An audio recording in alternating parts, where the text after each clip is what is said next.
ዑመር ብኑ ዓብድልዓዚዝ የሰይድና ዑመር የልጅ ልጅ ናቸው። እሳቸው 2 ዓመት ከ6 ወር የሙስሊሙን ዓለም አስተዳደሩ። ዝቅ ብለው አስተዳደሩ። ሲሞቱ ይላሉ ሊሞቱ አካባቢ ፍራሻቸው ላይ ተጋድመው ቤተሰብን ውጡ አሏቸው ይላል። ብቻቸው ነው። ከዛም እንሰማቸው ነበር። አንዲትን የቁርአን አንቀጽ ቀሩ። ትልከ ዳሩል አኺራ እኛ እኮ የቀጣዩን ሀገር እናደርጋታለን።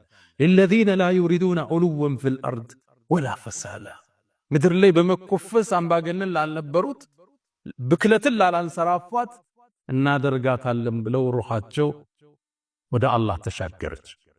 ሙእሚን ሲኖር ያለውን አካፍሎ ሰው ጋር ስቆ ሰውን አቅፎ ተናንሶ ከፍታን አግኝቶ ያልፋል። የመጀመሪያው ትምህርታችን እሱ ነው። ሁለተኛው ወአሕስን ከማ አሕሰነ አላሁ ኢለይክ አላህ ለሰጠን ጸጋ በማካፈል ውለታውን መመለስ አለብን። ንብረታችንን መጠበቅ አለብን። አላህ ይላሉ ነቢዩ ዓለይሂ ሰላቱ ወሰላም ለባሮቹ ሀብትን ይሰጣቸዋል። የሚያካፍሉት ከሆነ ሀብቱን እዛ ያቆይላቸዋል። እጃቸውን ከሰበሰበ ወደ ሌላ ስም ይቀይረዋል ይላሉ። ሐዲሱን ሰሒህ። ባሮቹ ዘንድ ያሰራጨውና ሲይዙ ይይዝባቸዋል፣ ወደ ሌላ ይቀይረዋል።